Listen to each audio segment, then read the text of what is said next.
مفتی صاحب یہ بتائیے کہ ماشاءاللہ رمضان المبارک میں نوجوانوں کی بڑی تعداد مسجد کی طرف آتی ہے، نماز پڑھتے ہیں، روزہ رکھتے ہیں، لیکن ان کو خیال یہ ہوتا ہے کہ ہمیں شب قدر مل جائے، لیلۃ القدر مل جائے، اور لیلۃ القدر میں جو کچھ مانگا جائے گا قبول ہوگا، تو اس رات کا وہ شدت سے انتظار کرتے ہیں۔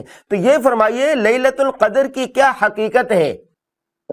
لیلۃ القدر کی حقیقت تو خود قرآن پاک میں بیان کر دی گئی ہے، اور لیلۃ القدر کا جو دورانیہ ہے وہ غروب آفتاب سے شروع ہوتا ہے اور طلوع صبح صادق تک رہتا ہے۔ سلام ہی حتی مطلع الفجر۔ بہت سے لوگ یہ سمجھتے ہیں کہ لیلۃ القدر جو ہے وہ رات کا کوئی تھوڑا سا حصہ ہوتا ہوگا، ساری رات عبادت کریں گے تو ممکن ہے کہ وہ حصہ جو ہے وہ ہم حاصل کر لیں۔ ایسا نہیں ہے، بلکہ جو رات بھی لیلۃ القدر ہے اس کے جس حصے میں بھی عبادت کی جائے گی وہ عبادت لیلۃ القدر کی عبادت میں شمار ہوگی۔ مغرب کی نماز پڑھیں گے وہ بھی لیلۃ القدر میں ہوگی، اور لیلۃ القدر میں اجر کتنا ملتا ہے تو خیر من الف شہر، 1000 مہینوں سے یہ بہتر ہے۔ اور ظاہر بات ہے کہ 1000 مہینے جو ہیں وہ بنتے ہیں 84 سال کے قریب، 83-84 سال قریب بنتے ہیں، تو کسی کی عمر 83-84 سال ہوتی نہیں ہے، اگر ہو بھی تو بہت سارا حصہ اس کا بچپن میں گزر جاتا ہے، جوانیوں میں گزر جاتا ہے، کھیلوں میں گزر جاتا ہے، آرام میں گزر جاتا ہے۔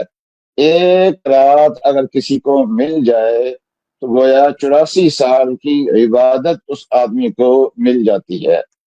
تو لیلۃ القدر حاصل کرنا بہت آسان ہے۔ اس کا ایک اعلیٰ درجہ ہے اور اس کا ایک ادنا درجہ ہے، اور درمیان کے پھر بہت سارے درجات ہیں اس کے۔ سب سے اعلیٰ درجہ لیلۃ القدر کے حاصل کرنے کا یہ ہے کہ مسنون اعتکاف کیا جائے۔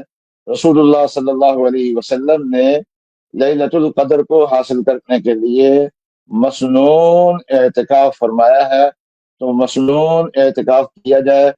اور جب انسان مسنون اعتکاف کرتا ہے تو سارے کاموں سے فارغ ہو چکا ہوتا ہے، اس لیے طاق راتوں میں لیلۃ القدر ہونے کا امکان ہوتا ہے زیادہ، تو طاق راتوں میں عبادت جو ہے وہ زیادہ ہو جاتی ہے۔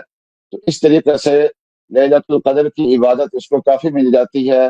مغرب کی نماز بھی، عشاء کی نماز بھی، تراویح کی نماز بھی، اور اس کے علاوہ جتنی عبادات کرے گا وہ ساری کی ساری لیلۃ القدر کے اندر ہوگی۔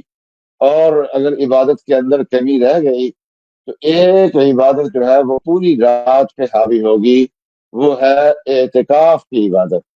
تو یعنی جو انسان اعتکاف کرتا ہے، جو رات بھی لیلۃ القدر ہوگی تو ایک عبادت کم از کم اس کی ساری رات ہوگی، تو پوری لیلۃ القدر اس کو حاصل ہو جائے گی۔